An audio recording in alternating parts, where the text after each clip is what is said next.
Kakain na kami ni Honey Babe. Naluto ko na ang pork ampalaya. Ayan o. Wow, sarap. May oyster sauce. At kakain na kami ni Mahal. Ayan, alam niya nang magbablog ako. Nakapustura na siya. Nakalipistik na siya. Yan. Kumain na tayo. Yan ang aming ulam. Pork ampalaya. Sarap. Ito, Sus Mariusep, ampalaya pa lang. Malasang malasa na. Oh, ganda ng sabaw. Firm na firm. Purong-puro. Oh, ay si Malo.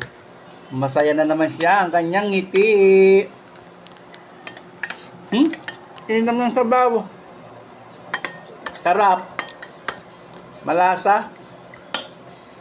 Nakakasawa na kasi yung lutong niluto lang sa itlog.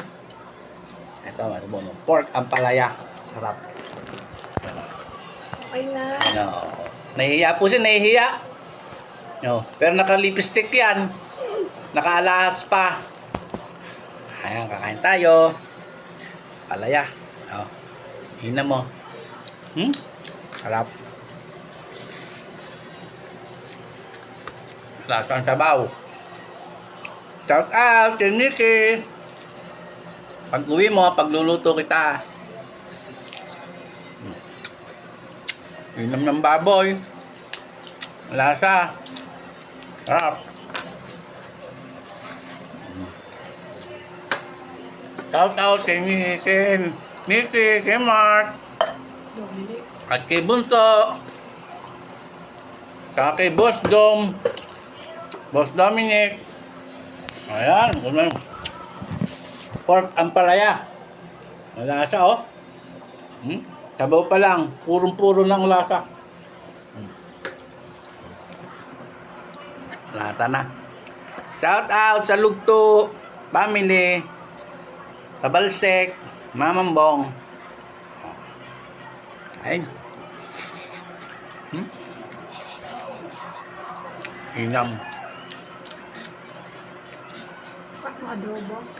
Sarap na. Pork ampalaya. Mainam. Marami kang makakain. Sarap. Kari ko lang maglaba. Luto ang ampalaya.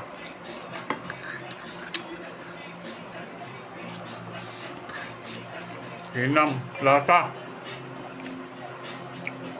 Inam. Sige, goodbye. Shout out sa Lugto.